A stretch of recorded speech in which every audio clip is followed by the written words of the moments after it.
سلام دوستان، امروز 19 بهمن ماه 1402 اومدیم به زمرام سر بزنیم ببین چجوریه. انشالله بسن خوب باشه.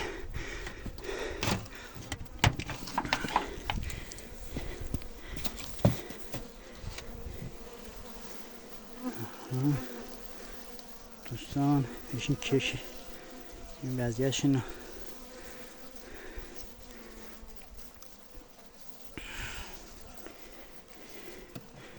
میشتی نگاه کنیم.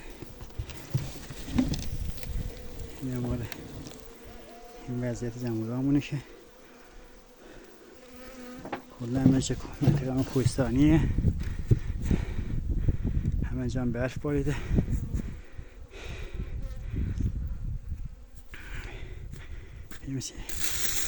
یک دیگه شما زمورامون نگاه کنیم همه چه وضعیتش.